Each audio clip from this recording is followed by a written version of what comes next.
Número 3. Stephen Goff. Na primavera de 1990, Frederick Hart, de 15 anos, conhecido como Ricky, morava em Galloway Township, Nova Jersey. Ele estava no 9º ano. Em 8 de maio de 1990, Ricky desapareceu. No passado, Ricky já havia fugido de casa várias vezes. No entanto, ele sempre entrava em contato com um amigo ou parente.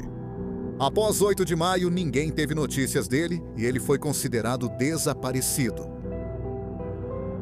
Um ano e meio depois, em dezembro de 1991, um caçador achou seus restos esqueléticos em uma floresta do município.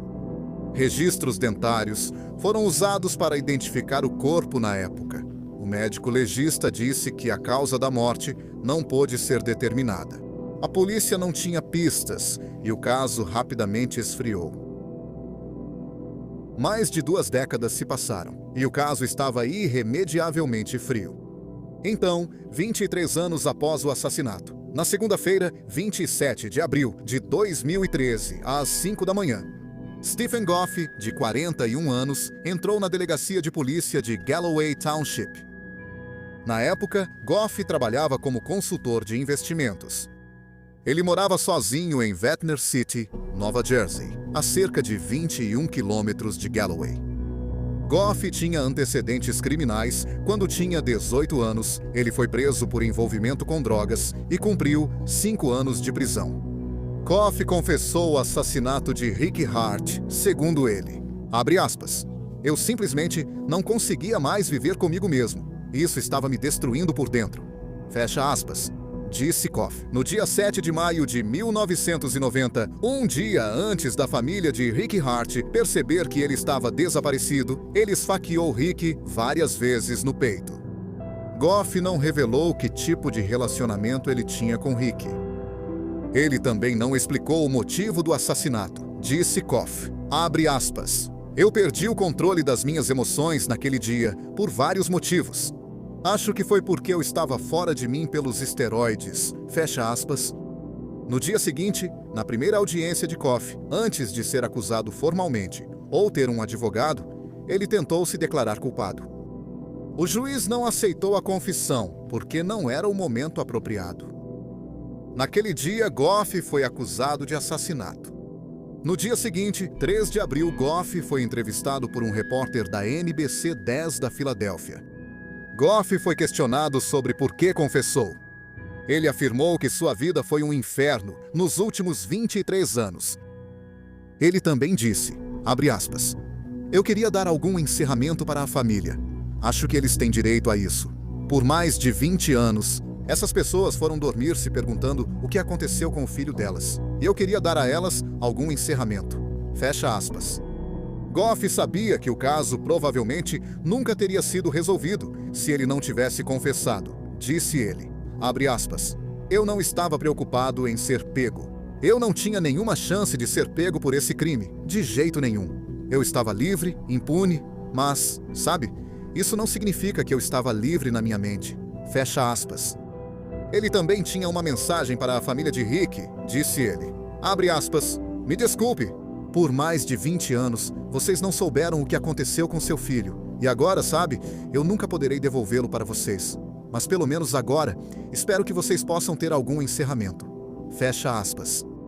Um dos melhores amigos de Goff, Alan Rickle, foi entrevistado. Rickle disse que, nas semanas antes de Goff se entregar, ele estava consumido pela culpa. Rickle disse que, no fim de semana antes de Goff se entregar, ele pensou em fugir para o Canadá, mas acabou decidindo se entregar. Rickle também disse que Goff ligou para ele da cadeia. Goff disse a ele que tinha pesadelos, nos quais via a mãe de Ricky, que o encarava e perguntava, abre aspas, como você pôde fazer isso com a minha família? Fecha aspas. Rickle disse que os pesadelos assombravam Goff. Em junho de 2013, cerca de 2 meses depois que Stephen Goff confessou o assassinato de Ricky Hart, ele se declarou culpado de homicídio culposo agravado. Um mês depois, ele foi condenado a 30 anos de prisão. Ele deve cumprir no mínimo 15 anos até o momento desta gravação. Stephen Goff, de 54 anos, está preso na penitenciária estadual de Bayside, em Leesburg, Nova Jersey. A data mais próxima em que ele poderá solicitar liberdade condicional é 31 de março de 2028, quando ele terá 56 anos. Número 2. John Claypool. Lake City é uma pequena cidade no sudeste de Minnesota. Fica às margens do rio Mississippi. Em 1975, a cidade tinha uma população de cerca de 4.400 pessoas. O prefeito da cidade era Wilmer Strickland, de 58 anos. Wilmer era prefeito desde 1968. Nos 4 anos anteriores, ele tinha sido vereador. Wilmer e sua esposa de 52 anos, Verona, tinham 5 filhos que já eram adultos e não moravam mais com eles. Na tarde de 21 de dezembro de 1975, um dos filhos do casal foi até a casa deles para deixar presentes de Natal. Ele encontrou a porta da frente entreaberta e no corredor estava o corpo sem vida de seu pai, de 58 anos, Wilmer. Sua mãe de 52 anos, Verona, estava morta no quarto. Wilmer havia sido baleado 5 vezes e Verona levou um tiro na cabeça com uma arma calibre 22. A polícia achou a cena do crime estranha. Não havia sinais de arrombamento ou entrada forçada.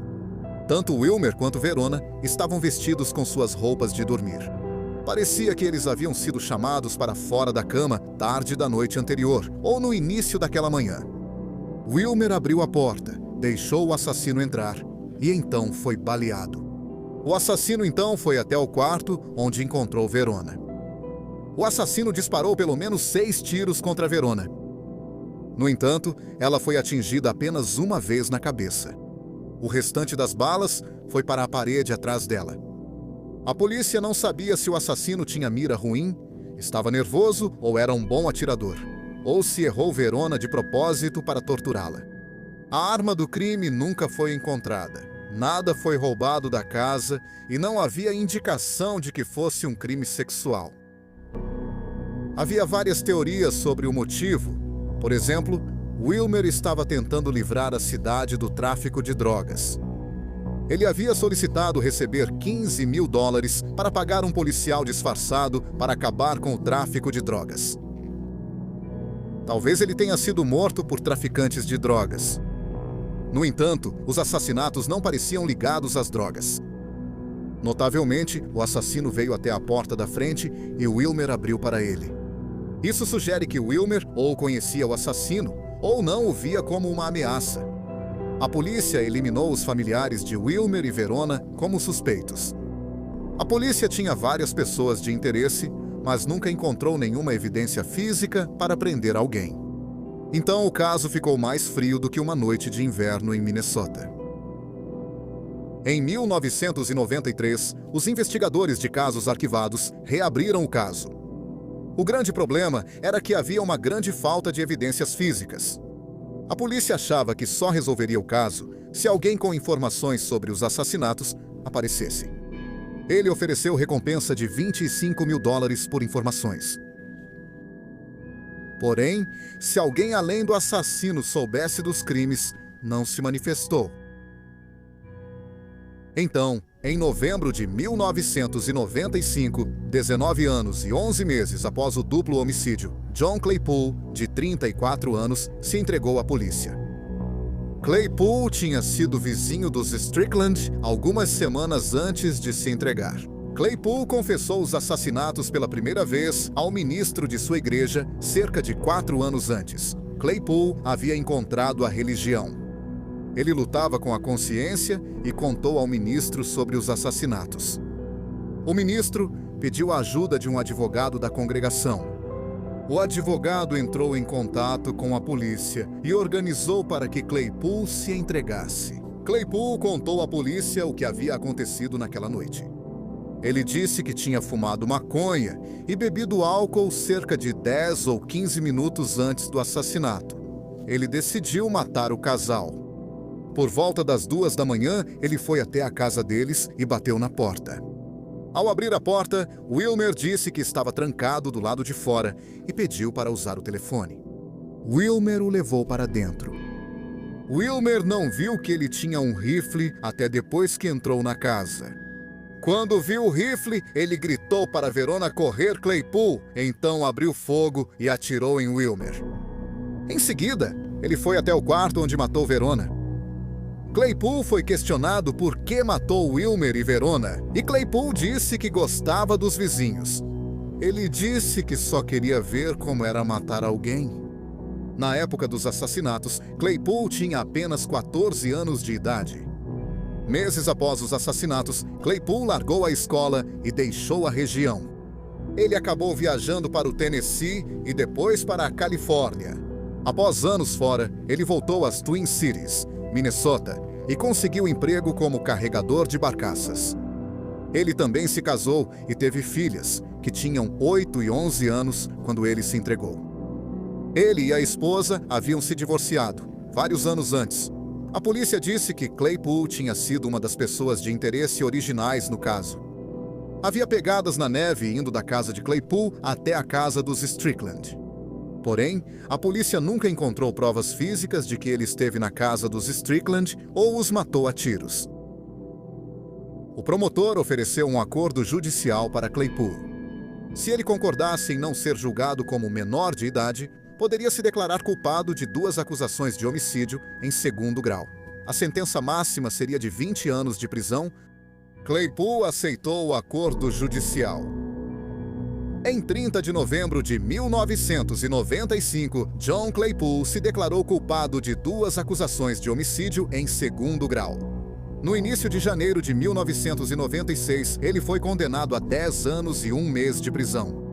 Ele teria direito à liberdade condicional após cerca de 6 anos e meio.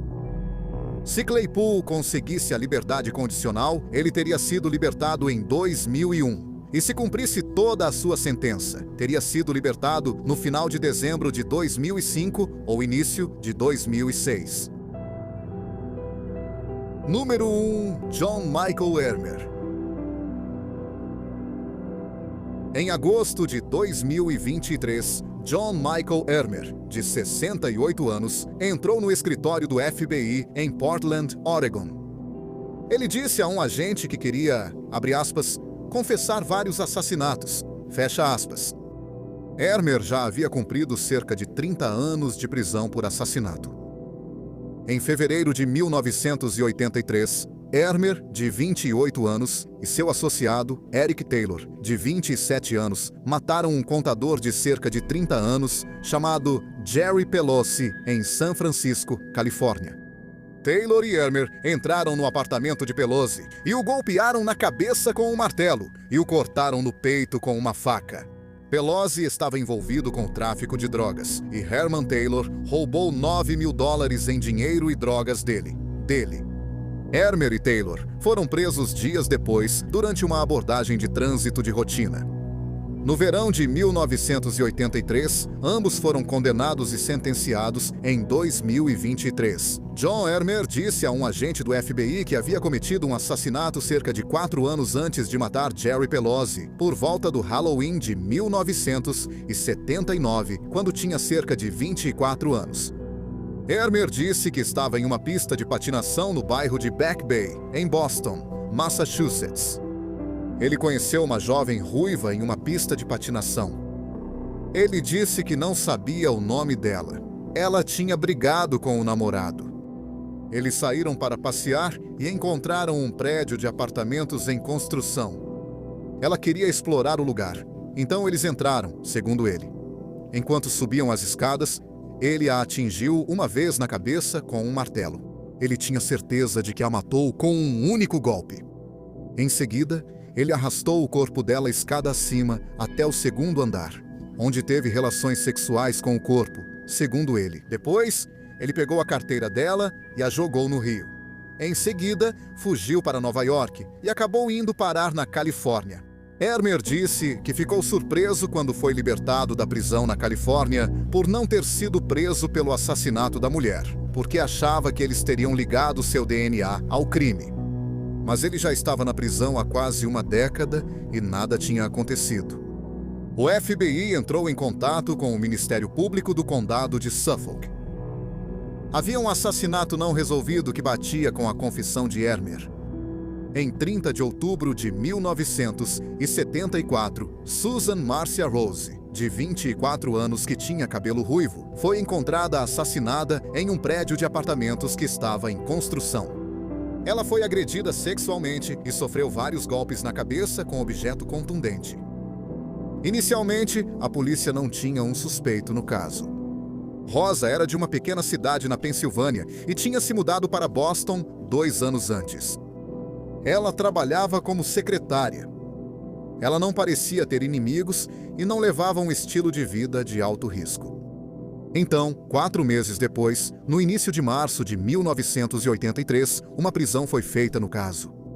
2 pessoas disseram à polícia que suspeitavam que Scott Callahan, de 20 anos, matou Susan Rose. Uma jovem, Linda Dixon, disse que por volta das 2h45 da manhã, no dia 30 de outubro, ela e outra jovem estavam passando um tempo no apartamento de Callahan. Ele saiu e, quando voltou 3 horas depois, estava coberto de sangue.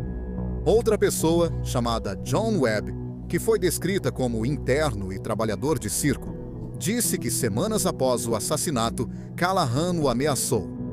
Ele disse que iria, abre aspas, fazer um Susan Rose, fecha aspas, com ele.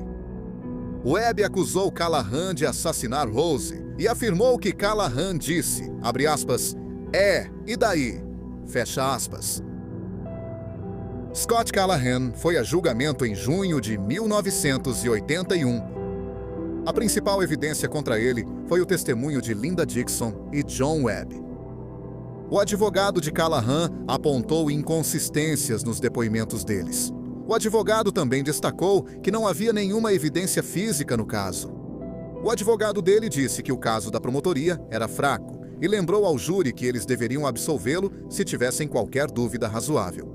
Após um julgamento de 3 semanas, o júri absolveu Scott Callahan de todas as acusações. Ninguém mais foi acusado pelo assassinato de Susan Rose após o julgamento. 26 anos após o assassinato, em 2005 testes de DNA foram realizados nas evidências e um perfil foi criado. O DNA foi comparado com o DNA de pessoas de interesse no caso, incluindo Scott Callahan. Uma correspondência não foi encontrada em 2023. Após John Ermer confessar o assassinato, o DNA dele foi comparado ao DNA da cena do crime. Era uma correspondência. Então, em setembro de 2023, 44 anos após a morte de Susan Rose, de 24 anos, John Ermer, de 68 anos, foi acusado de assassinato.